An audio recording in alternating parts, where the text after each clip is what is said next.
Teman-teman sekalian yang dirahmati Allah Subhanahu wa taala. Malam ini kita bicara tentang salah satu di antara inti dari iman kepada Allah Subhanahu wa taala. Bisa dibilang hampir semua cabang iman itu intinya adalah sabar.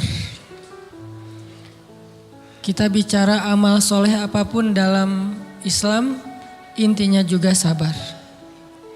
Kita bicara tentang realitas hidup, intinya juga sabar. Dan bahkan kalau kita bicara tentang apa jalan untuk masuk ke surga, banyak. Bisa dengan ibadah, bisa dengan akhlak, bisa dengan ritual, bisa dengan moral, bisa dengan banyak cara untuk masuk ke surga. Tapi semua cara itu intinya sama, sabar.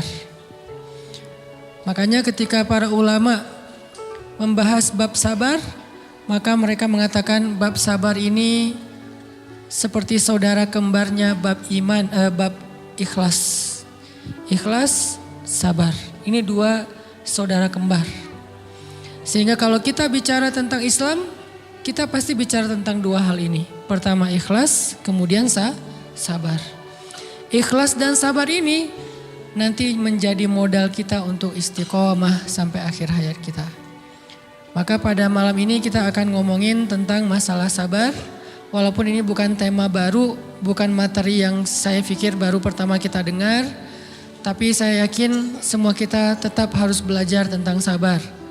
Karena walaupun 1000 kali kita dengar tentang bab sabar, toh pada kenyataannya kita kadang kalau mau jujur kepada diri kita sendiri, kayaknya kita belum menjadi orang yang penyabar. Syarat menjadi orang yang penyabar bukan sering mendengar wawasan tentang sabar. Baru disebut orang yang penyabar bukan gara-gara dia tahu ayat dan hadis-hadis sabar. Orang yang penyabar itu adalah orang yang sering ngalamin ujian dan dia bisa lewatin ujian-ujian itu. Baru disebut penyabar. Walaupun kadang dia gak tahu ayatnya. Walaupun dia gak hafal hadisnya. Walaupun dia gak tahu wawasan dan ceramah dengan materi tentang sabar, tapi bisa jadi dia lebih penyabar daripada kita yang duduk dalam majelis ilmu tentang bab sabar. Makanya kita butuh terus untuk belajar sabar, di-refresh lagi dengan kajian-kajian kayak gini. Mudah-mudahan dengan sifat sabar kita akan mendapatkan banyak kebaikan dari Allah Subhanahu wa taala. Teman-teman yang dirahmati Allah Subhanahu wa taala, di ayat kedua surat Al-Ankabut Allah menyampaikan sebuah sindiran. Allah nyindir dengan bahasa, emangnya manusia pikir Allah akan biarin aja mereka mengatakan kami telah beriman, sementara mereka tidak diuji. Ini Allah lagi menyindir orang-orang yang selama ini berputus asa setelah beriman. Berputus asa setelah berhijrah. Berputus asa dan mengeluh setelah bertaubat. Allah lagi nyindir mereka nih. Seolah-olah Allah bilang, kenapa setelah kalian beriman malah kalian masih berkeluh kesah?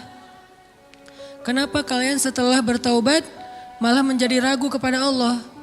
Kenapa kalian setelah berhijrah malah jadi labil? Bukankah harusnya setelah kalian menyatakan kami taubat, kami hijrah, kami beriman, harusnya iman kalian makin mantap? Dan bukti bahwa iman kalian mantap apa? Bahwa ketika kalian diuji, kalian sama sekali tidak goyah. Jadi Allah Subhanahu wa taala seolah-olah mengatakan bahwa ujian adalah tabiat iman. Bahwa ujian adalah tabiat iman. Bisa diuji dengan ujian yang kita tidak suka, bisa juga diuji sebaliknya dengan ujian yang kita suka. Bisa diuji dengan ujian yang sifatnya fisik, bisa diuji dengan ujian yang sifatnya harta, bisa juga diuji yang lebih berat lagi dengan ujian yang sifatnya perasaan. Yang jelas semuanya diuji. Bisa diuji dengan ujian musibah, bisa juga diuji dengan godaan-godaan dari syaitan yang melalui hawa nafsu kita. Bisa diuji dengan kemarahan, dipancing oleh orang lain untuk marah, dipancing di sosmed untuk ngebalas komen-komen mereka, dipancing untuk berdebat, dipancing untuk akhirnya kita saling menjudge, saling menjatuhkan, saling menjelekkan. Ini semuanya bentuknya ujian. Makanya Allah Subhanahu wa taala mengatakan di pembukaan surat Al-Ankabut, kalau ujian itu adalah tabiat iman. Ujian dan keimanan itu nggak bisa dipisahkan. Apa hubungan antara iman dengan sabar? Sehingga Allah Subhanahu wa taala menilai keimanan seseorang itu dengan cara mengujinya. Apa hubungan antara iman dengan sabar? Ternyata ciri yang paling jelas orang yang imannya baik adalah sabarnya. Makin baik imannya, harusnya makin kuat kesabarannya. Jadi orang yang paling beriman itu tidak dilihat dari wawasan agamanya. Itu lebih kepada orang yang berwawasan luas, yang ilmunya banyak. Tapi belum tentu orang yang wawasannya luas adalah orang yang paling baik imannya, belum tentu. Bukankah iblis itu wawasannya luas? Dia mengerti banyak hal yang bahkan kita gak ngerti. Iblis ngerti tentang dunia di langit. Iblis mengerti tentang alam yang ada di surga, alam yang ada di akhirat. Iblis tahu, bahkan udah masuk surga. Jadi ilmu iblis lebih banyak daripada kita sekarang. Tapi kenapa iblis malah tidak sebanding antara ilmunya, wawasannya dengan ketakwaan dan kesolehannya? Karena iblis tidak sabar dengan sebuah ujian. Ujian iblis apa? Eksis. Itu ujiannya iblis. Dia udah lama eksis, followersnya banyak. Setiap dia posting, orang berlomba-lomba jadi first like. Setiap dia posting, di repost rame-rame. Di YouTube viral, channelnya tuh paling banyak subscribersnya. Iblis. Coba cari nanti di YouTube iblis, ada gak channel? Itu udah viral banget loh, eksis banget. Tiba-tiba datang pendatang baru, muncul pendatang baru. Pendatang baru ini tiba-tiba melejit. Followersnya langsung nambah, kejar-kejaran akhirnya disalib. Pas lagi kayak gitu dia gak kuat. Dengan ujian nama besar, ujian eksistensi, ujian popularitas, ujian siapa yang lebih dihargai, ujian-ujian kayak gitu. Sama kayak kita kadang-kadang ngerasa udah banyak jasa dalam sebuah organisasi, udah banyak jasa dalam sebuah komunitas, udah banyak jasa dalam sebuah lingkungan, masjid, sekolah, organisasi, teman-teman. Kita yang paling sering berkorban. Tapi ternyata yang eksis, yang masuk media, yang masuk TV justru orang lain. Itu kan ujian ya. Nah ini nih yang kadang-kadang ujian namanya zulzilu, diguncang perasaannya. Bukan diuji dengan fisik, kadang-kadang ujian sakit, capek, lelah buat kita bisa kita lalui tuh dalam sebuah organisasi nih. Kita lagi bikin kegiatan sosial, baksos di sekolah dengan OSIS-nya, dengan ROHIS-nya, di kampus dengan BEM-nya, dengan LDK-nya. Kita bikin acara baksos. Kan effortnya lumayan ya.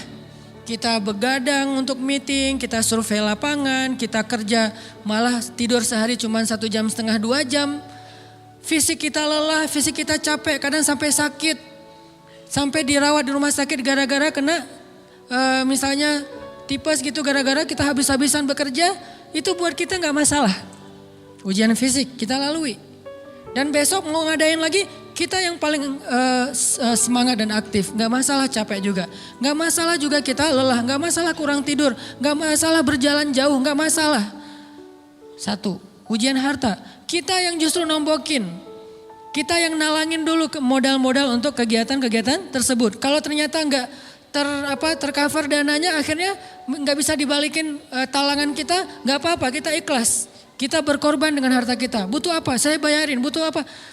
Kita lewatin ujian harta, tapi begitu ujian perasaan, kita udah capek, lelah, kurang tidur, nombokin, nalangin habis-habisan, ternyata teman kita yang jadi ketua panitia ada kadang cuman masalah itu doang, atau dia yang jadi PR-nya.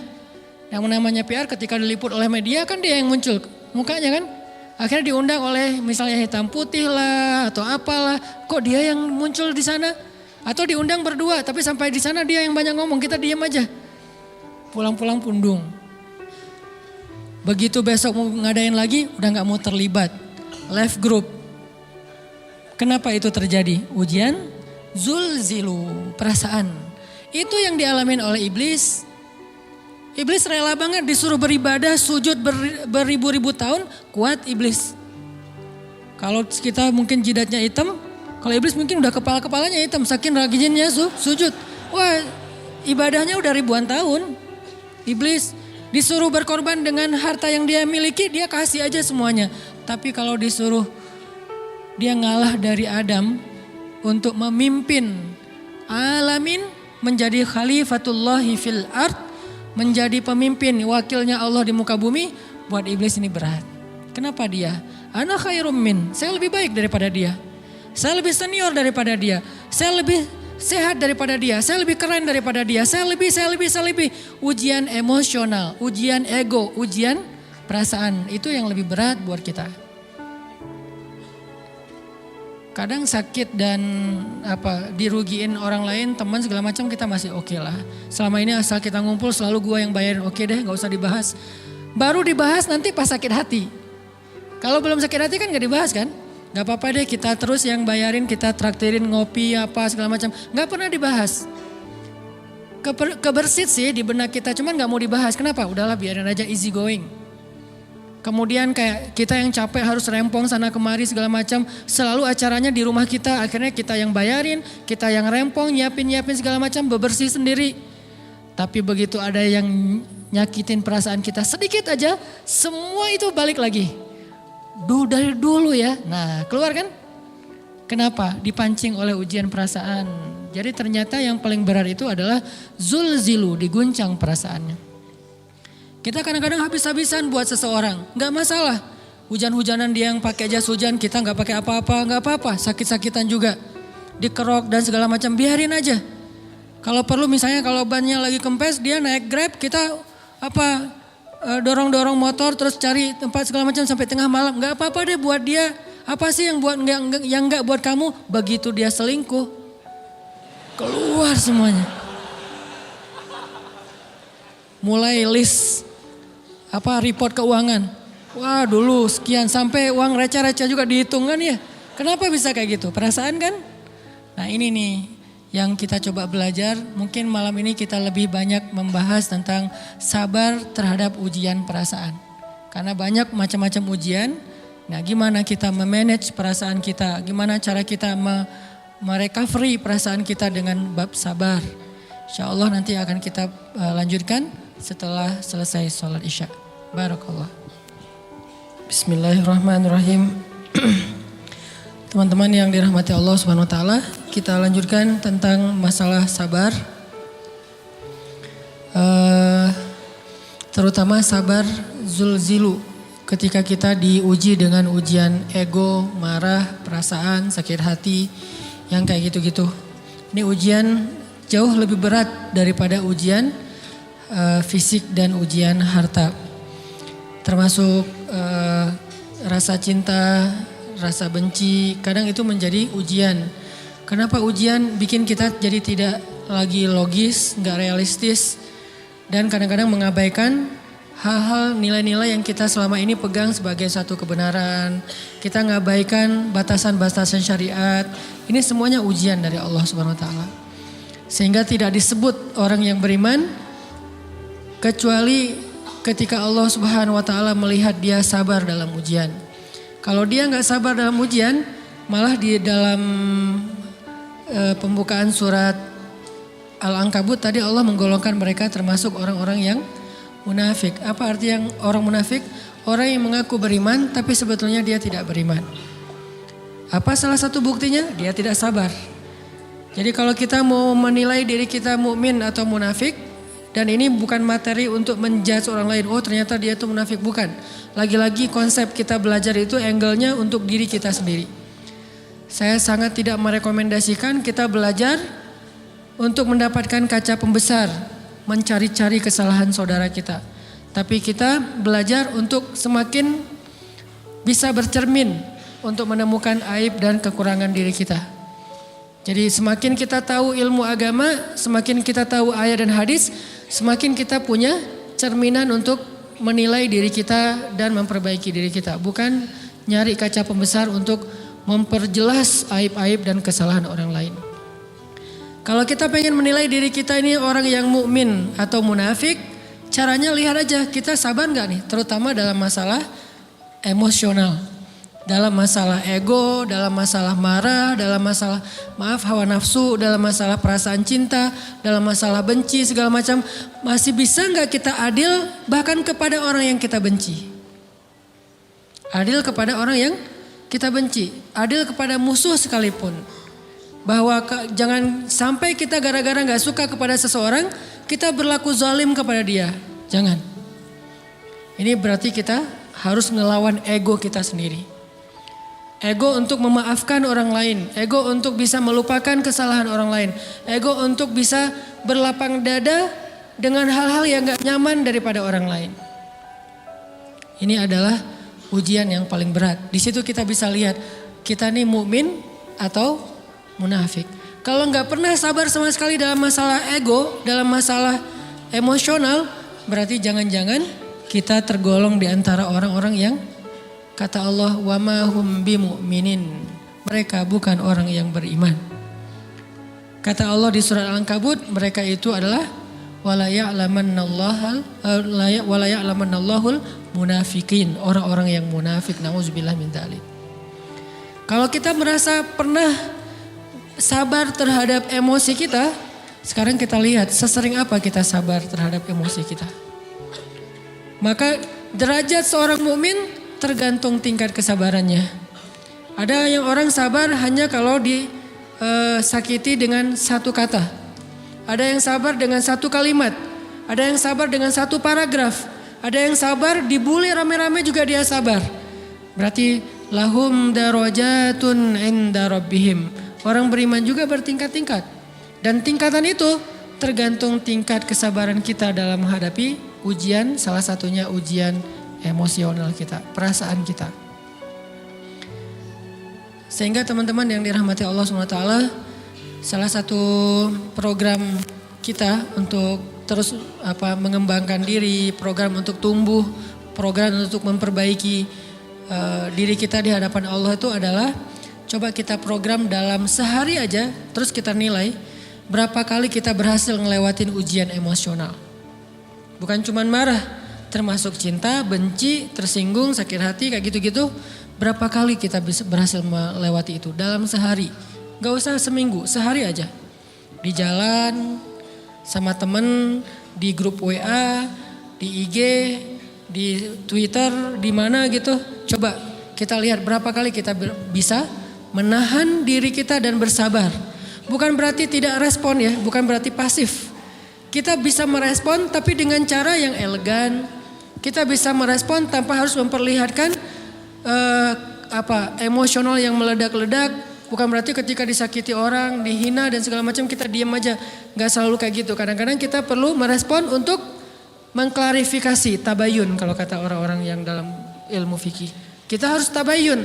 Tapi tabayun dengan marah itu beda. Tabayun dengan mencela itu beda. Sehingga kita mencoba menahan diri berpikir, aduh capek kalau gitu. Tapi kan ini bagian dari pembelajaran. Makin terbiasa kayak gitu, terbiasa elegan, maka otomatis jadi nggak terlalu repot lagi. Kan awal-awal bersikap pengen yang bijaksana, yang elegan, yang dewasa, itu kan kadang-kadang harus diusahain ya. Karena belum mengkarakter, harus mikir dulu gimana ya sikap yang paling dewasa, gimana ya sikap yang paling bijaksana, gimana ya sikap yang paling wise, gimana ya sikap yang paling elegan, masih mikir. Tapi setelah berkali-kali kita latihan, lama-lama itu menjadi spontanitas kita. Dan kalau udah bisa kayak gitu, insya Allah kita sudah mulai meniru nih akhlak Nabi Muhammad SAW. Ini ujian perasaan banget. Kalau tadi saya ngasih contoh diselingkuhin itu sebetulnya cuman bercanda ya.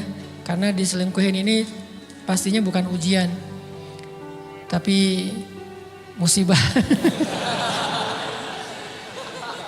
Pengkhianatan ya, tidak ada tempat. Gimana kita ngelawan perasaan kita kalau lagi kayak gitu? Gimana kita ngelawan perasaan kita kalau lagi diuji, gimana cara kita bersabar? Karena iman dan sabar itu bisa dibilang satu paket.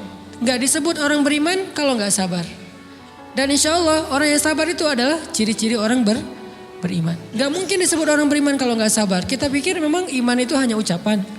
Kalau iman itu cuma ucapan, inna sholati wa nusuki wa mahyaya wa mamati lillahi rabbil alamin, gampang.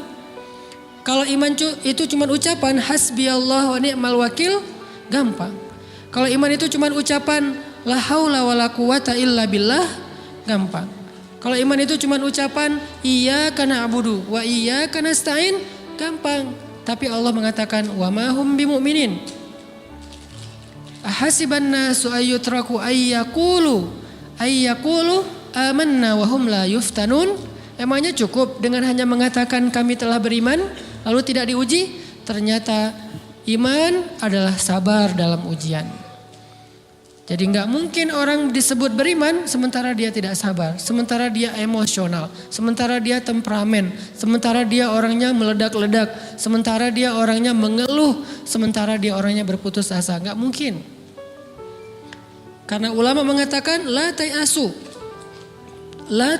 jangan berputus asa. Fa innal ya's laisa min akhlaqil muslim atau mukmin. Karena sesungguhnya keputusasaan bukan di antara akhlak orang yang beriman. Orang yang beriman itu tidak pernah berputus asa. Serumit apapun masalah kita, kalau kita punya yakin sama Allah bahwa Allah ala kulli syai'in qadir, maka kita pasti akan punya harapan. Kalau kita yakin bahwa Allahu Akbar, sebesar apapun masalah kita, Allah lebih besar daripada masalah kita, kan? Bukankah kita mendengar Allahu Akbar, Allahu Akbar. Ada gitu yang lebih besar daripada Allah? Harusnya kita tidak pernah berdoa kepada Allah sambil mengatakan, ya Allah saya punya masalah besar. Itu sama aja dengan kita ngeledekin Allah. Sama aja kayak kita datang ke teman kita bilang gini, saya mau pinjam duit. Enggak akan banyak kok, saya tahu kamu kalau kebanyakan kamu enggak akan sanggup. Kan enggak mungkin kita ngomong gitu kan ya. Saya lagi banyak hutang nih. Saya mau minta tolong sama kamu. Insya Allah saya enggak akan minta seutuhnya. Saya tahu kamu juga kurang duitnya. Saya minta dikit-dikit aja lah. Kan enggak gitu kan cara kita minta tolong. Sama aja kita doa, ya Allah saya punya masalah besar. Ngomong ke Allah punya masalah besar. Kalau kita ngomong ke manusia kayak gitu wajar. Tapi ke Allah, ya Allah saya punya masalah kecil nih. Apa? Ada hutang sedikit, berapa? 100 M. Allah kan ghaniyun, maha kaya. Jadi jangan pernah mengatakan 100 M itu besar di hadapan Allah. Kita ngeremehin Allah banget. Bukankah Allah maha kaya? Jangan pernah mengatakan bahwa musibah kita, ditinggalkan orang yang kita cintai, dibully seluruh dunia, itu besar di hadapan Allah. Bukankah Allah cukup buat kamu, kata kamu? Inna sholati wa nusuki wa mahyaya hasbiyallahu ni'mal wakil. Jadi Allahu Akbar. Sehingga kalau kita berdoa, ya Allah saya punya sedikit masalah. Bukankah Umar pernah mengatakan, ya nafsi, idza dhaqat alaikid dunya, fala taquli ya Rabbi indi hammun kabir, faquli ya hammun indi rabbun kabir. Wahai jiwaku, kalau kamu merasakan kesempitan, kegalauan, bingung, sakit, jangan pernah kamu mengatakan, ya Rabbi saya punya masalah besar. Tapi katakanlah, wahai masalah saya punya Rabb yang maha besar. Iman dan harapan, berharap itu nggak bisa dipisahkan. Iman dan sabar itu nggak bisa dipisahkan. Iman dan berserah diri atau menyerahkan urusannya, tawakul atau kita nyebutnya tawakal, nggak bisa dipisahkan. Bagaimana kita mau menyebut diri kita mukmin sementara kita nggak sabar ketika diuji dengan perasaan? Alhamdulillah kalau kita selama ini masih bersabar dengan ujian fisik. Ujian fisik yang setiap hari kita alamin apa? Lelah, capek, pulang kerja, pulang sekolah, pulang dari kampus, ngaji. Capek kan? Belum lagi macet-macetan, belum mandi pula. Dari tadi pagi, dari semalam kurang tidur. Dan segala macam, lelah, capek, ngantuk. Kadang-kadang sampai drop kesehatan kita. Kita bisa laluin itu, gak apa-apa capek-capek juga, yang penting saya pengen belajar. Jalan nih jauh-jauh, ada yang dari Sumedang, ada yang dari Lembang, ada yang dari Banjaran, dari mana-mana datang pengen ngaji. Jarak jauh gak apa-apa. Macet nggak apa-apa, lelah nggak apa-apa, habis duit nggak masalah. Tapi sampai di sini kesenggol dikit aja sama teman kita dalam ucapan mungkin, dalam ekspresi kadang-kadang kita senyumin gak dibalas senyum. Atau mungkin hal-hal sepele itu bikin seolah-olah amal kita yang udah habis-habisan tadi jadi berkurang sampai habis pahalanya. Ujian perasaan. Kadang-kadang datang ke sini nggak ada rasa tidak nyaman sedikit mungkin dengan teman kita atau dengan orang yang di sebelah kita. Akhirnya kita merasa tersinggung, akhirnya kayak jadi berlebih-lebihan di tangga, di pintu, pas keluar, di tempat wudhu, di mana. Hal sepele sebetulnya, tapi mengganggunya bukan fisik kita. Yang terganggu bukan harta kita, tapi yang terganggu perasaan kita nih, rasa nyaman kita yang terganggu. Seolah-olah hilang semuanya. Jadi gak berarti, ini namanya ujian teman-teman. Mudah-mudahan kita bisa istiqomah dalam masalah perasaan ini. Pertanyaan sederhananya adalah gimana sih cara kita menghadapi itu? Saya juga lagi belajar, ini bukan kata saya ya. Tapi saya coba merangkum dari beberapa hadis, dari beberapa ayat. Mudah-mudahan ini jadi semacam tips dari Allah, dari Rasul. Cara kita supaya lebih sabar dalam menghadapi ujian, khususnya ujian perasaan. Pertama, saya mengambil dari hadis riwayat yang diriwayatkan dari Abu Hurairah, hadis Hasan.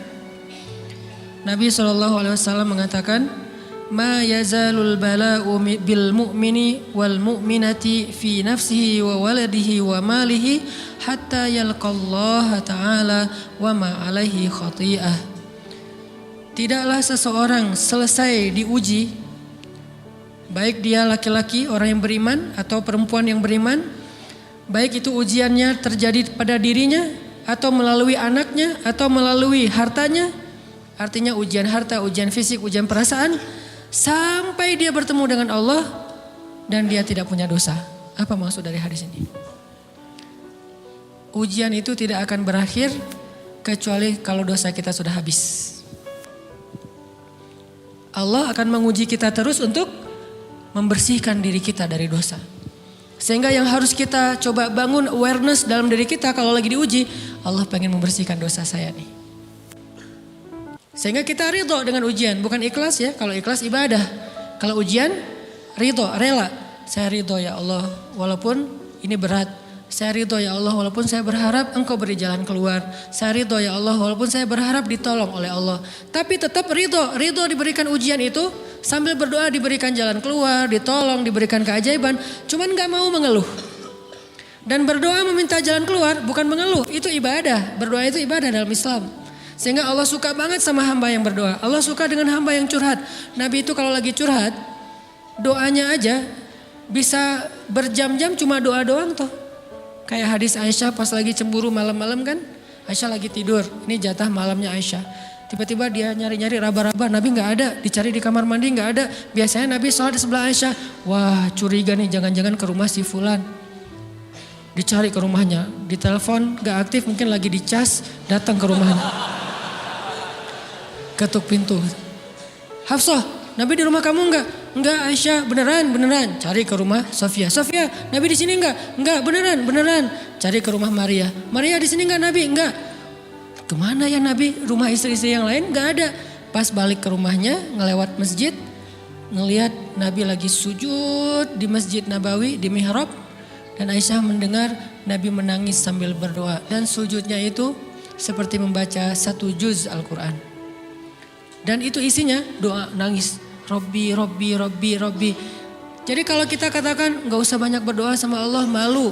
Justru Allah suka kepada hamba yang berdoa.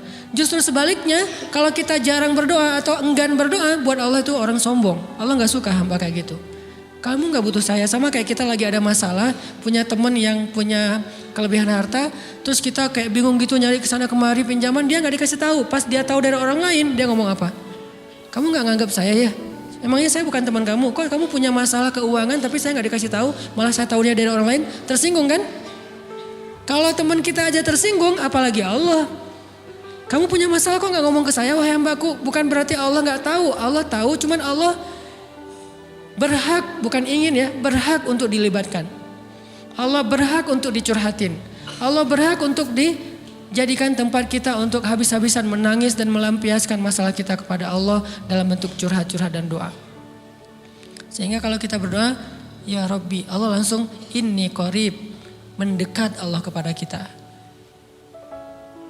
Jadi teman-teman yang dirahmati Allah, kalau kita punya masalah, kita coba bangun awareness, oh Allah pengen membersihkan dosa-dosa saya nih. Terus kita berdoa, ya Allah bantu saya, ya Allah tolonglah saya, istighfar. Saya kadang-kadang ngerasa nih, kalau ada dosa, ada kesalahan, ada kekeliruan yang saya lakukan misalnya gitu, kalau saya nggak kuat istighfarnya, bentar lagi akan diuji sama Allah. Ujiannya macam-macam, alhamdulillahnya ujiannya masih ketahan. Pasti diuji sama Allah. Kalau istighfarnya nggak kuat, taubatnya tuh nggak kuat, langsung diuji sama Allah. Dan saya langsung sadar, oh benar berarti yang tadi ini lagi dihapus sama Allah nih. Perkencang lagi, perkuat lagi istighfar. Kenapa? Karena kalau istighfar kita kuat, berarti kan dosa kita dihapus dengan istighfar ya. Otomatis ujian kita durasinya berkurang. Makin kuat istighfar, makin berkurang. Kalau istighfarnya udah mantap, udah selesai, Allah cabut tuh ujian kita. Diganti dengan kebaikan. Jadi teman-teman, kita coba sadari, oh kalau Allah menguji saya, emang saya banyak dosa. Sebelum kita mencari kambing hitam, nyalah-nyalahin orang lain, sebelum kita marah kepada orang lain, kadang wajar kita marah kepada orang lain gara-gara ucapannya, komennya, teks dari dia, wajar. Tapi sebelum itu, marah dulu kepada diri kita atas dosa dan kesalahan kita yang baru saja kita lakukan. Atau yang dulu kita lakuin dan belum benar-benar kita tinggalkan. Kalau kita ngerasa banyak dosa di masa lalu sebelum kita taubat, hijrah, berarti mungkin itulah alasan kenapa sekarang kita diuji setelah hijrah. Kenapa agak-agak harus jungkir balik setelah kita hijrah. Kenapa harus sedikit berdarah-darah setelah kita hijrah. Anggap aja itu untuk mengkifarat, membersihkan dosa-dosa kita yang telah lalu. Supaya apa? Supaya kalau kita pulang kepada Allah, kita pulang dalam keadaan bersih. Dan itu pasti akan menjadi orang yang paling beruntung. Daripada nanti diberesin di akhirat, mending diberesin di dunia kan. Soalnya kalau diberesin di akhirat itu lebih berat. Akhirat itu perlakuannya beda dengan di dunia. Di dunia kalau kita salah akan dibalas oleh Allah. Kalau kita belum taubat, dibalas oleh Allah sama. Tapi di akhirat ukurannya beda. Sehingga heran ya, kalau ada orang yang merasa beruntung lolos dari hukuman dunia, dia pikir dia udah lolos dari hukuman Allah. Mending dia beresin deh di dunia daripada nanti di akhir berlarut-larut. Itu bahaya banget. Kalau buat saya pribadi dan saya yakin teman-teman juga kayak gitu, gak mau ada masalah di akhirat, mending masalah di dunia aja. Tapi masalah di dunia juga kita gak mau berlarut-larut, pengen cepat dimudahin sama Allah. Caranya istighfar.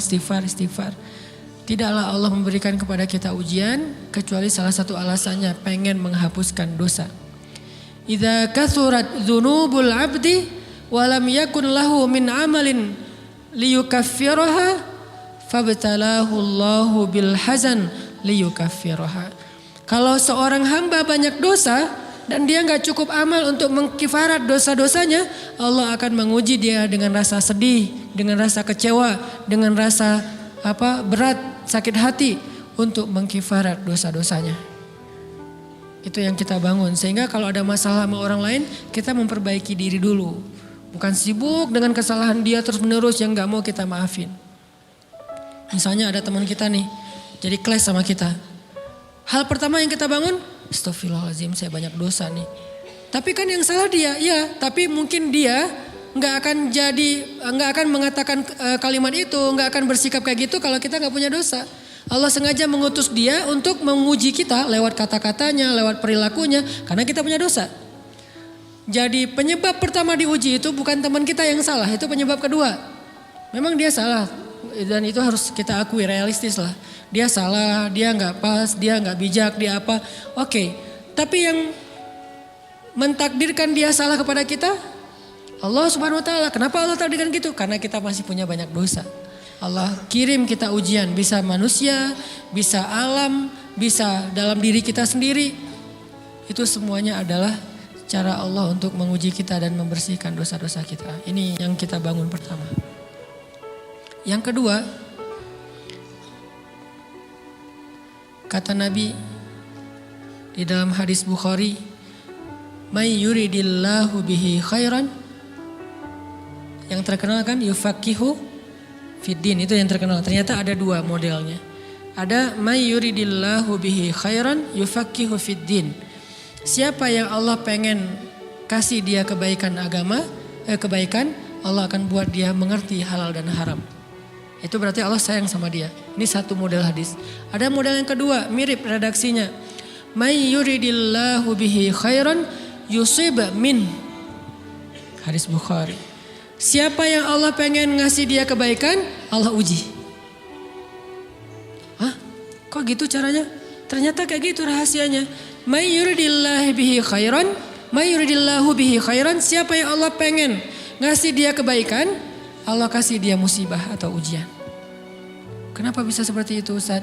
Fa inna ma'al usri yusra, inna ma'al usri yusra. Seolah-olah Allah bilang di dalam ayat itu, kalau kalian mau dapat kemudahan, biasanya lewatnya kesusahan dulu. Kalau kalian pengen dapat keberuntungan, biasanya dapatnya kerugian dulu. Tapi keberuntungan dan kerugiannya pasti gak sebanding. Keberuntungannya jauh lebih besar daripada kerugiannya. Kerugian itu kayak modal doang, DP. Jadi kalau kita mau dapat kejutan dari Allah, Allah kasih kita DP. DP-nya apa? Ujian. DP-nya musibah. DP-nya rasa gak nyaman. Itu DP tuh. DP terhadap apa? DP dari Allah terhadap hadiah-hadiah besar yang Allah pengen ngasih ke kita setelahnya. Cuman banyak orang yang menolak DP ini. Sama kayak kita misalnya. Kalau kita mau ngasih dia hadiah, kita kasih dia kayak kejutan dulu. Dia lagi ulang tahun nih, disiram air dulu. Setelah itu dikasih hadiah-hadiah yang mahal.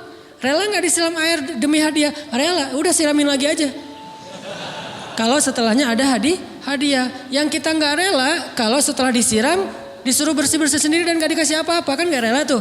Berarti ini bab iman. Yakin gak kalau Allah tetap ngasih hadiah? Kan sabar dan iman itu ternyata tahu aman, kembar. Kalau kita yakin Allah ngasih hadiah setelah ngasih kita DP ujian, ya kita akan sabar. Gak apa-apa deh, bentar lagi mau dikasih hadiah, digini-giniin juga gak masalah. Dibully, diapain sama Allah, biarin aja. Ya Allah saya sabar, kan bentar lagi mau dikasih hadiah nih. Ini masalah yakin. Tapi kalau kita gak yakin, apa sih maunya Allah gitu kan. Begitu kalimat ini keluar, maka yang muncul setelahnya adalah mengeluh, berputus asa, dan gak akan sabar menghadapi ujian. Ujian, kata Nabi, may yuridillahu bihi khairan. Siapa yang Allah pengen kasih hadiah, siapa yang Allah pengen kasih kejutan, siapa yang Allah pengen kasih pertolongan, siapa yang Allah pengen kasih kebaikan, yusib min. Allah akan uji dia dulu. Ini sunnatullah. Sehingga kalau kita lagi diuji, yang kita lihat jangan ujiannya, apa setelah itu. Gimana ngelihatnya Ustaz gak kelihatan? Dengan mata hati. Istafti qalbak, tanya kepada hatimu, kelihatan gak? Dengan mata hati. Gimana ngelihat dengan mata hati? Dengan iman, saya percaya Allah pasti ngasih kebaikan setelah ini. Orang Allah sendiri yang ngomong, gak ada satu huruf pun di Al-Quran yang salah. Apalagi satu ayat, apalagi dua ayat. Fa inna ma'al usri yusra, ditegesin lagi. Inna ma'al usri yusra. Tapi usr dulu, baru yusr. Dikasih kesusahan sedikit, dikasih kemudahan yang banyak. Dikasih kesusahan sedikit, dikasih kemudahan yang banyak. Ini yang kita coba bangun tajdidul iman. Bangun memperbaharui yakin. Sehingga ketika kita diuji, sedih, wajar. Mengaduh sedikit bukan mengeluh ya. Kalau mengeluh kan nyalahin Allah. Kalau ngaduh, yang namanya orang dicubit kan, itu ngaduh. Tapi kalau apa sih maunya Allah? Nah itu ngeluh. Antara mengadu dengan mengeluh berbeda. Mengadu itu manusiawi. Sedih itu manusiawi. Air mata bahkan bukan hanya manusiawi, itu rahmat dari Allah. Orang yang gak bisa menangis itu yang bahaya. Kalau kita masih bisa menangis, berarti kita masih peka hatinya. Bukankah anak kecil paling sering menangis? Berarti hatinya peka. Siapa lagi selain anak kecil yang paling sering menangis? Cewek. Cowok itu emang gak punya perasaan, makanya jarang nangis. Cewek dikit-dikit nangis, jangan bilang, cemen banget sih nangis apa, cengeng apa. Enggak, karena dia perasaannya lebih peka dari kita. Itulah kenapa Allah menitipkan bayi kepada perempuan. Kalau dititipin ke laki-laki hancur.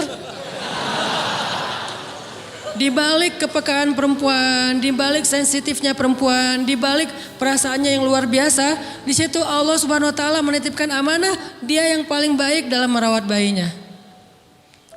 perempuan secara umum mungkin lebih banyak bicara daripada laki-laki ya. Walaupun ada orang yang perempuan pendiam banget, ada yang nggak ngomong sama sekali, misalnya diem-diem aja, ada. Tapi secara umum perempuan lebih banyak berucap daripada laki-laki. Emangnya ini kekurangan? Bukan. Ini kelebihan. Kalau dia berikan itu dalam hal yang tepat. Apa yang tepat? Mendidik anak. Justru karena perempuan banyak ngomong, lebih baik dalam mendidik anak daripada laki-laki. Laki-laki itu kurang mendidik, kurang mengedukasi kepada anak dengan usia tertentu karena dia jarang memahamkan. Salah hanya marah, salah hanya ditegur. Kalau ibunya jelasin nah gini sebelum tidur ibunya yang ceritain banyak cerita. Saya sendiri ngalamin sering mana seorang ayah sama ibu interaksi sama anak dalam bentuk verbal. Sering ibu. Jadi menangis itu rahmat dari Allah. Gak apa-apa nangis aja. Dan itu tidak disebut mengeluh. Kamu kok nangis? Ya kan orang Islam harus sabar. Emangnya nangis dengan sabar itu bertolak belakang? Sabar tetap sabar ya, nangis jalan aja terus nangis.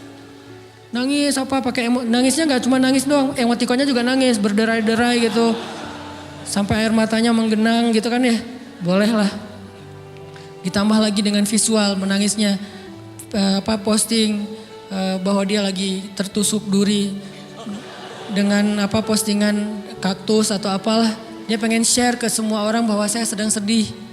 Sehingga nanti ketika ada orang yang menghibur dia dengan sedikit kata-kata yang sabar ya segala macam. Wah makin berderai-derai. Itu belum jadi. Kecuali dia keluarkan kata-kata mengeluh. Baru dia disebut orang yang banyak mengeluh. Berputus asa. Kalau mengaduh wajar. Walaupun ada nabi udah diuji berat gak mau mengaduh. Apalagi ngeluh. Zakaria. Digergaji mengadu aja enggak. Kenapa? Karena kata malaikat kalau kamu mengaduh sedikit aja. Maka Allah Subhanahu wa taala akan menghancurkan kaum ini. Dia kasihan kepada kaumnya enggak mau mengaduh. Satu-satunya orang yang kita tidak boleh mengaduh hanya orang tua. Atau itu mengeluh kalau untuk orang tua. Kalau yang lain enggak disebut mengeluh. Kalau ke teman malas enggak apa-apa. Jangan sering-sering tapi. Apaan sih? Ke teman boleh. Tapi ke orang tua, saja itu bukan lagi mengadu, itu sudah mengeluh. Khusus untuk orang tua. Kalau di antara manusia.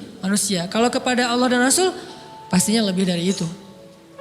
Ketika kita diam saja, tidak langsung beranjak sami'na wa ata'na labbaika ya rabbi wa sa'daik, enggak memenuhi panggilan Allah, itu sudah disebut bagian dari kufur ingkar.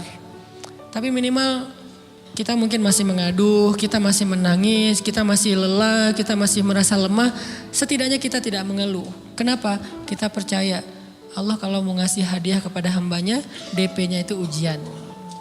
Dan yakinlah hadiahnya minimal 10 kali lipat lebih baik daripada ujian itu.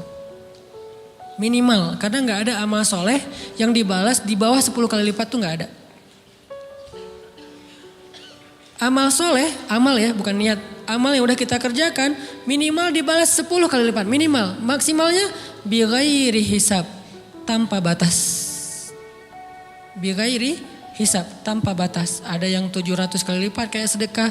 Tapi tetap aja ayat sedekah di akhirnya ujung-ujungnya apa? Bighairi hisab juga kan? Berarti sedekah itu minimal dibalas 700 kali lipat. Minimal. Kalau kita yakin. Selalu syaratnya kalau kita yakin. Dan saya ngebuktiin itu banget. Saya pernah ngalamin lagi jalan-jalan di sebuah kota yang ada becak kayuhnya, becak sepeda gitu ya. Jalan terus saya bilang, Pak berapa ongkosnya? 20.000. Udah naik aja 20.000. Karena kita keliling-keliling kota, ternyata saya jadi kasihan sama dia 20.000. Kasihan kan 20.000 dibayar keliling kota walaupun pas mampir beberapa tempat mungkin dia dapat tips ya. Tapi saya nggak tega gitu, dia cerita tentang anaknya lagi sekolah, apa segala macam, makin bikin baper kan. Pas selesai, saya kasih dia 100.000. Dari 20.000 dikasih 100.000 karena kasihan. Dan saya yakin, nggak mungkin sedekah itu sia-sia. Kan Nabi bersumpah kan, demi zat yang jiwaku di dalam genggamannya, tidak berkurang harta karena sedekah. Demi Allah kata Nabi, nggak berkurang harta karena sedekah. Berkurang harta karena belanja? Ya. Berkurang harta karena pacaran? Banget. Modal banget kan? Apalagi buat cowok. Tapi berkurang harta karena sedekah? Gak mungkin kata Nabi. Demi Allah gak berkurang harta karena sedekah. Berkurang harta karena istri? Enggak. Karena memberi kepada istri itu pahalanya lebih gede daripada sedekah. Makanya ngemodalin pacaran setelah nikah itu tumbuh berkah. Modal pacaran sebelum nikah itu apes. Jadi kalau pengen modal nih, ngemodalin cewek, traktir, ngapa-ngapain, bayarin, jangan sebelum nikah. Sebelum nikah jadi orang pelit aja, nggak apa-apa. Tapi setelah nikah, jor-joran ngasih, apalagi yang, bayarin semuanya. Kenapa? Pahalanya lebih gede daripada sedekah. Bahkan lebih gede daripada infak fi sabilillah. Seorang suami memberi nafkah istri, itu pahalanya terkadang lebih besar daripada kita berinfak untuk fi sabilillah, untuk korban perang. Saya heran kalau ada orang sedekahnya rajin tapi ke istrinya kikir, aneh, berarti dia gak ngerti konsep. Padahal memberi kepada istri itu selama itu kebutuhan pokok ya. Dan sedikit entertain, gak apa-apa asal gak berlebihan, itu luar biasa. Makanya saya kalau jalan sama istri yang yang mana? Itu yang Onit suka, oh ya Onit suka. Kasih aja, kenapa? Minta ini, kasih. Selama ada kan kenapa gak dikasih kan ya? Nanti Allah ganti, makin rajin kita ngebayarin istri kita, ngebelanjain istri kita, makin Allah ngasih yang kita gak pernah duga-duga. Sampai istri kita cemburu sama kita. Kok kamu duitnya banyak banget sih? Kan gara-gara aku sering ngasih ke kamu. Ya udah sini lain lagi. Mau ditransfer berapa gitu kan ya. Saya ngasih 100.000 ke si bapak. Dan saya yakin teman-teman sedekahnya pasti lebih dari itu karena 100.000 saya sebut. Kalau 1 juta ke atas saya gak mau nyebut, malu dong. Ria ya.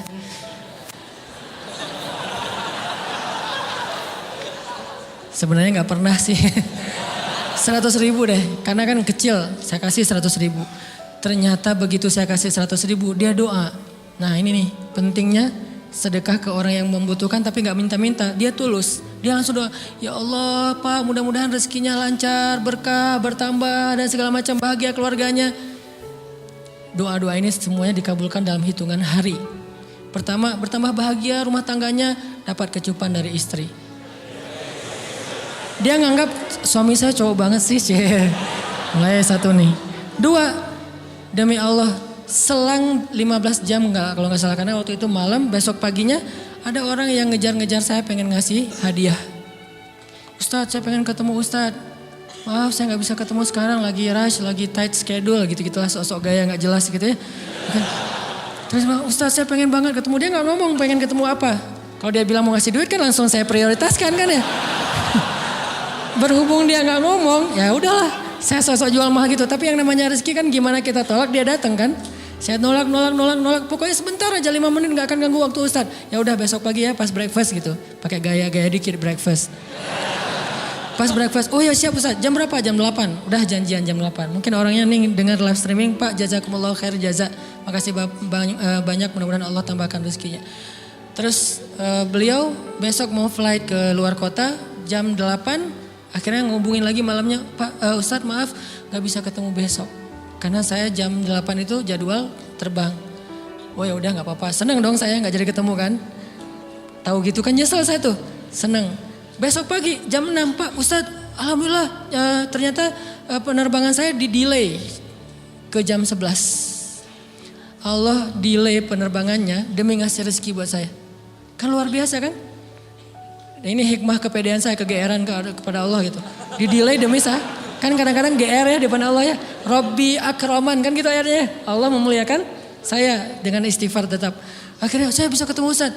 Saya nggak baca WA-nya. Terlambat baca, baru baca jam 8. Dia udah mulai agak putus asa. Kayaknya udah gak mungkin ketemu nih. Jam 8 pas saya baca, ternyata orangnya nggak di delay. Ya udah saya balas, ya udah sekarang saya tunggu ya jam 9, maaf cuma sebentar. Nggak apa-apa Ustaz 5 menit. Datang dia, datang ngasih apa coba?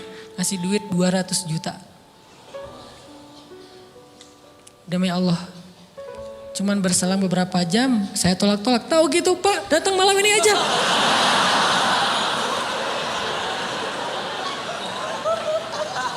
Harusnya malam itu juga saya cari orangnya. Kalau perlu saya yang nyamperin Bapak. Sherlock, saya kejar. Manusia gitu banget ya. Tapi Masya Allah di situ saya jadi tahu, oh doa orang itu lebih akurat, lebih mantap, lebih diijabah daripada doa saya. Mungkin bukan karena sedekah, tapi karena doa setelah sedekah. Ya Allah dan segala macam dimudahkan sama Allah. Itu luar biasa loh. Saya nggak percaya, saya pikir main-main. Orang nih iseng kayaknya pengen ketemu doang, pengen selfie. Ternyata pas saya cek, ditransfer, di capture, Ustadz udah ditransfer. Saya, jangan-jangan nih jebakan Batman gitu ya.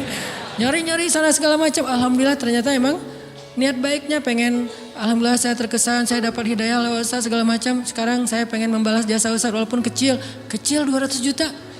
Untung saya nggak kaget dan kemudian pingsan. Pak 200 juta stroke kan ya, bahaya. Lebih mahal dari 200 juta. Ini keajaiban ya teman-teman. Jadi kita tuh, saya kan sering bilang keajaiban itu terjadi tergantung tingkat iman. Bukan saya udah soleh banget enggak. Saya belajar terus untuk yakin deh sama Allah. Modal kita tuh kan gini sebetulnya kan. Duit kita tuh banyak loh teman-teman. Cuman gak disimpan di bank, gak disimpan di saku. Disimpannya di sisi Allah. Bedanya apa sih? Kenapa kita kalau disimpan di bank tenang? Saya lagi punya duit banyak dari 100 juta. Di mana? Di bank. Aman. Kenapa kalau disimpan di saku aman, tenang?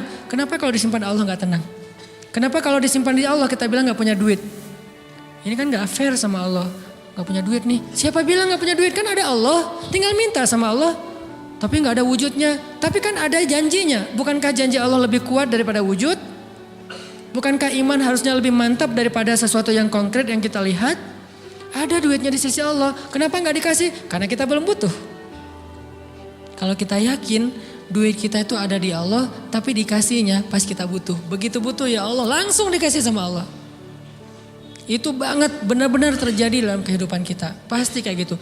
Tingkat tergantung kita yakin apa enggak. Nih kalau Allah bilang may yuridillahu bihi khairan, Allah kalau pengen ngasih hadiah kepada seorang hamba, Allah kalau pengen ngasih kejutan kepada seorang hamba, yusib. Allah kasih dia ujian sedikit aja. وَلَنَبْلُوَنَّكُمْ بِشَيْءٍ sedikit بِشَيْءٍ مِنَ الْخَوْفِ وَالْجُوعِ وَنَقْصٍ مِنَ الْأَمْوَالِ وَالْأَنْفُسِ وَالثَّمَرَاتِ وَبَشِّرِ الصَّابِرِينَ. Kami uji sedikit aja dengan rasa lapar, dengan rasa takut, dengan sedikit kekurangan ini dan itu, sedikit. Tapi wabasyiris sabirin, sampaikan kejutan kepada orang yang bersabar.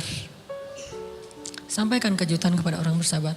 Jadi bisa dibilang kejutan-kejutan hidup kita itu munculnya dengan iman dan sabar. Dengan iman dan sabar. Iman artinya yakin, husnuzon sama Allah. Ana inda dhanni abdi bi. Aku tergantung prasangka hambaku kepadaku. Sabar, wasta'inu bis sabri wassalah.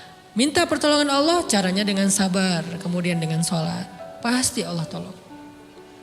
Ustaz, saya udah sabar lagi. Isbiru wasabiru. Kalau udah sabar, bersabar lagi. Sampai kapan Ustaz? Sampai Allah Subhanahu wa taala benar-benar mengakui kesabaran kita. Setelah itu Allah pasti kasih. Terus apa yang harus saya lakukan Ustaz? Buktikan di hadapan Allah kita itu hamba yang penyabar. Jangan bilang ya Allah saya kan sabar. Jangan, tunjukin aja. Ya Allah kurang apa lagi dari saya? Tunjukin aja. Nanti Allah sendiri yang akan memberi kita gelar sabirin. Sehingga Allah bilang wabasyiris sabirin. Sampaikan berita gembira kepada hambaku yang sabar. Dan kalau Allah udah ngasih berita gembira itu beruntun loh. Kita sabar kayak Allah tahan dulu nih ya. Kejutan. Allah tahan dulu hadiahnya buat kita tuh ditahan, tahan. Makin lama makin sulit pastinya, makin lama makin berat, makin lama makin berat. Begitu dibuka kerannya itu nggak ada selesai-selesainya sampai kita kebingungan, loh, kok datang terus-terusan? Kayak gitu cara Allah memperlakukan hambanya. Nabi Ayub sakit pertama, sakit fisik, sakit kedua, sakit hati. 2 penyakit Nabi Ayub. Fisik pertama, beliau lumpuh, beliau sakit. Sakit hatinya apa? Ditinggalkan oleh orang-orang terdekatnya. Anaknya meninggal. Sedih kan? Kemudian pembantu-pembantunya pada resign. Makin kecewa. Dasar kalian. Kemudian teman-temannya pada menjauh. Grupnya nge-live dia. Bukan dia live grup. Grupnya yang nge-live dia. Orang unfollow. Tiba-tiba followersnya tinggal 1 doang. Yang tadi ada ribuan, sekarang tinggal 1. Istri satu-satunya yang masih setia mendampingi beliau. Tinggal 1 followersnya. Kebayang gak tuh? Yang posting udah sepi, udah gak ada yang nge-like. Istri aja yang nge-like. Ini nih Nabi Ayub. Ditambah lagi datang keluarganya ke rumah Nabi Ayub, nggak mau ketemu dalam jarak dekat. Dari luar ngomongnya, Ayub, kami gini. Kemarin kamu harta kamu tuh kan kamu ada masalah minjam duit karena istri kamu ini gimana nih bayarnya? Terus mereka tutup muka, nggak mau tertular. Mereka bilang jangan dekat-dekat dengan Ayub. Yang lebih parah lagi ada yang sampai nuduh gini. Ternyata ya, kamu itu selama ini bukan orang soleh. Selama ini kamu tuh pura-pura pencitraan ordai.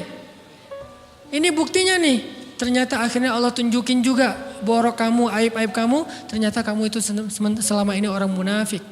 Jadi Nabi Ayub malah dituduh orang jahat, orang yang terkutuk. Yang selama ini mencitrakan diri sebagai orang baik gara-gara sakit itu dituduh demikian. Sedih luar biasa. Bertahun-tahun, ada riwayat mengatakan 17 tahun, ada yang mengatakan lebih atau kurang.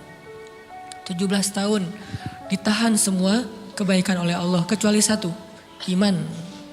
Sehingga Nabi Ayub tetap yakin Allah maha baik. Pokoknya yakin Allah maha baik. Allah gimana pun diuji Allah maha baik. Diambil anaknya Allah maha baik.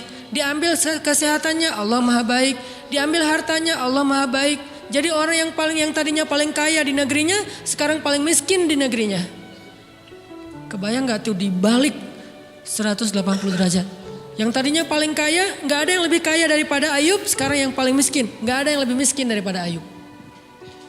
Allah maha baik, Allah maha baik, Allah maha baik. Husnuzan kepada Allah. Dan itu gak sehari 2 hari. 17 tahun husnuzan kepada Allah. Pada puncaknya ketika istri beliau harus menjual rambut, gundul, potong rambut, dijual demi apa? Udah gak tahu lagi ngemodalin apa untuk ngasih makan Nabi Ayub. Akhirnya nyari-nyari kerja gak ada yang nerima. Jual rambut, pakai jilbab di rumah gak buka-buka jilbab. Ayub curiga. Yang kenapa kamu gak buka jilbab di hadapanku? Enggak apa-apa, kan lagi musim panas, gak apa-apa. Akhirnya Nabi Ayub minta tolong dibukain ada apa, curiga kan. Pas dibuka udah botak rambut istrinya. Nabi Ayub menangis, kenapa, apa yang terjadi? Istrinya bilang, suamiku gak ada lagi modal buat kita makan. Saya cari-cari kerja sana sini gak ada yang nerima. Bahkan untuk mandiin hewan aja gak diterima. Akhirnya saya jual rambut saya, mudah-mudahan bisa untuk kita makan beberapa hari. Istrinya keluar, Nabi Ayub menangis, baru Nabi Ayub berdoa. Itu juga doanya malu-malu dan husnuzon. Malu-malu, husnuzon. Gimana kalimatnya? Rabbi massaniyaddur. Ya Allah, saya sakit. Gitu doang ngomongnya. Bukan, ya Allah udah sekian tahun saya sakit, saya gini, saya gitu. Enggak. Ya Allah, saya sakit. Wa anta arhamur rahimin. Tapi tetap ya Allah buat saya engkau yang paling baik. Coba, masih ngomong gitu? Arhamur Rahimin, gak apa-apa. Jadi seolah-olah mau ngomong, ya Allah saya sakit, tenang saya gak ngeluh ya Allah, engkau tetap yang paling baik. Gitu coba Nabi Ayub ke Allahnya tuh. Langsung Allah munculkan mata air di bawah kaki Nabi Ayub. Tiba-tiba beliau jadi basah, mandi, sembuh semua penyakit, rontok dengan semua luka-lukanya. Dan wajah Nabi Ayub semua tubuhnya menjadi muda, yang usianya tadi udah 80-an tahun, tiba-tiba menjadi di antara 35 tahun. Itu usia ideal. Maaf ya, saya usianya kurang lebih segitulah. Usia penduduk surga antara 30 sampai 40 tahun. Itu usia penduduk surga. Dan usia itu mempertemukan 2 kebaikan. Fisiknya sudah sempurna dan akalnya juga kebijaksanaannya sudah sempurna. Kalau di bawah 30 tahun fisiknya sempurna, akalnya belum sempurna. Kalau di atas 40 tahun akalnya sempurna, fisiknya sudah berkurang. Antara 30, 40, 45 ya kurang lebih segitulah. Nabi Ayub menjadi muda lagi. Jadi keren. Persis kayak masa mudanya. Jadi kalau ngelihat foto yang postingan pertama di Instagramnya tuh mirip nih. Kan udah postingan yang ke 1000 ya. Udah berapa tahun dia pakai akun yang sama. Wah mirip dengan yang dulu. Istrinya datang. Begitu datang, astagfirullahaladzim. Ada cowok keren di rumahnya. Tapi mirip Ayub. Cuman gak mungkin ini Ayub. Langsung nyari Ayub, di mana Ayub? Kata Ayub, saya Ayub, suami kamu. Enggak, kamu bukan Ayub. Suami saya itu udah tua, suami saya sakit-sakitan. Kamu bukan Ayub. Mirip sih. Akhirnya, saya Ayub. Apa buktinya kamu Ayub? Ditunjukkan buktinya oleh Nabi Ayub. Apa buktinya? Nabi Ayub menyampaikan beberapa kenangan mereka berdua di masa lalu yang gak ada yang tahu kecuali mereka berdua. Itulah pentingnya kita menyimpan kenangan.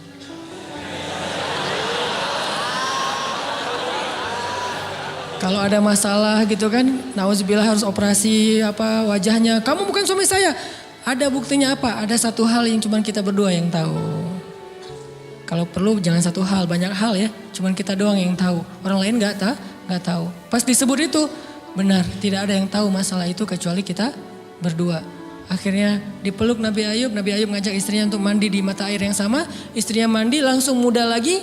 Setelah itu Allah SWT beri mereka harta yang sangat banyak. Lihat kalau Allah udah buka, pertama fisiknya disempurnakan lagi. Kemudian Allah turunkan air hujan. Diturunkan hujan bukan air. Hujannya dinar dan dirham. Di belakang rumah Nabi Ayub itu ada tempat penampungan gandum gitu kan. Ada 2 tempat penampungan. Turun hujan pertama dinar. Sampai penuh penampungan gandum dengan dinar, koin-koin dinar yang 1 dinar mungkin harganya sampai 3 juta. Turun banyak, kemudian turunnya lagi dirham, penuh. Turun lagi di atas atap-atap beliau sampai rumah Nabi Ayub dipenuhi dengan dinar dan dirham. Ini apa? Nabi Ayub kaget. Setelah itu istrinya hamil. Setiap tahun ngelahirin 13 anak Nabi Ayub yang sudah Allah wafatkan, lahir setahun satu, wajahnya, karakternya, namanya semua persis seperti yang sudah Allah ambil. Seolah-olah mereka belum meninggal tapi mereka hanya pergi dan kembali lagi. Dibalikin semuanya. Dan Nabi Ayub lebih kaya berpuluh-puluh kali lipat daripada sebelum beliau sakit. Buah dari kesabaran. Artinya Allah kalau mau ngasih kebaikan yang berlipat ganda, yang luar biasa, yusib, Allah kasih dia ujian sedikit. Itu hadis Bukhari. May yuridillahu bihi khairan yusib min. Allah akan menguji dia. Dan yang terakhir yang kita coba bangun juga. Ini saya yang lebih ke perasaan ya. Kalau amaliyahnya mungkin ustadz-ustadz lain mengajarkan amal riyadhah buat sabar segala macam. Ini lebih ke perasaan. Satu, kita yakin emang kita layak dikasih hukuman kayak gini. Emang kita banyak dosa. Jangan terlalu besar kepala, saya nggak layak dihukum, saya nggak layak diperlakukan kayak gini. Kalau manusia ke kita wajar, kita ngomong kayak gitu. Saya nggak layak diperlakukan kayak gini sama dia, oke. Tapi oleh Allah layak banget karena emang kita banyak dosa. Makanya kalau kita nggak kuat lama-lama digituin, banyak istighfar. Yang kedua, husnuzon, lebih ke perasaan nih. Oh Allah pengen ngasih saya kejutan, sabar. Sampai kapan? Sampai Allah benar-benar melihat kesabaran kita. Yang ketiga, nah ini juga lebih ke perasaan. Allah itu kalau kangen kepada kita, ngasih kita ujian. Terutama kita yang kalau gak dikasih ujian, jarang romantis sama Allah. Kalau udah dikasih ujian, Allah Akbarnya tuh bergetar gitu. Allahu Akbar. Kenapa banyak ujian? Tapi kalau lagi normal, sholat mah sebelah kaki, santai aja. Kalau perlu bersandar gitu ya. Sholatnya gak wudhu, tayamum cepet-cepetan, biar gampang gitu. Kan tayamum juga boleh Ustaz, kayak gitu-gitu lah. Kenapa? Kalau lagi normal. Doa, Rabbana atina fid dunya hasanah. Kalau misalnya baca dalam sholat, qul huwallahu ahad, itu juga dibagi 3 rakaat. Tapi kalau lagi diuji, Alif Lam Mim, Toha, Yasin, semua dibaca pembukaan surat. Khatam 30 juz teh. Kenapa? Lagi diuji. Sholat panjang, doa ya Allah, habis-habisan. Baru takbir udah nangis, Al-Fatihah aja nangis. Terus kalau ini baca Al-Quran, Bismillahirrahmanirrahim, khusyuk gitu. Tahajud, belum malam dia udah tahajud gitu. Tahajud, kirain udah saking semangatnya. Maksudnya apa belum malam dia udah tahajud? Dari sore udah kangen malam. Kapan ya malam, kapan ya tengah malam, kapan ya saya pengen tahajud, kangen dengan tahajud. Kan ada orang kayak gitu, saya kenal beberapa orang yang katanya hanya menunggu malam aja setiap hari. Setiap pagi kapan ya malam. Pas malam bahagia tahajud. Pagi lagi kapan ya malam. Artinya belum malam udah tahajud. Saking kangennya dengan tahajud. Rindu banget sama Allah. Romantis banget dengan Allah. Khatam Al-Quran berkali-kali dalam seminggu. Begitu dia dikasih jalan keluar. Menjauh sampai lupa sama Allah. Sehingga kalau Allah kangen sama dia. Allah kasih dia ujian dikit. Ta'ala ya abdi. Kesini wahai hambaku, kesini. Biar kita berdua-duaan lagi nih. Kalau gak mau digituin. Tetaplah dekat kepada Allah walaupun kehidupan kita dalam keadaan mudah. Tetaplah romantis sama Allah, tetaplah gampang tersentuh oleh ayat-ayat Allah walaupun hidup kita dalam keadaan normal. Mudah-mudahan 3 rahasia ini bisa menjadikan kita berhusnuzon dan terbangun awareness kita ketika kita lagi diuji. Terutama ujian-ujian yang spontan muncul dari kata-kata teman kita, dari sikap orang lain. Langsung ingat, oh saya emang ada dosa yang mau Allah hapus. Oh habis ini mau dikasih kejutan. Oh Allah lagi pengen dekat sama saya. 3 hal ini mudah-mudahan terus kita latih. Awarenessnya yang dilatih bukan hadis-hadisnya yang dihafal. Mudah-mudahan ketika diuji spontan kita langsung sadar. Langsung balik on the track. Insya Allah Allah Subhanahu wa taala istiqomahkan kita fis sarra wa fit dharra, dalam keadaan suka maupun dalam keadaan duka.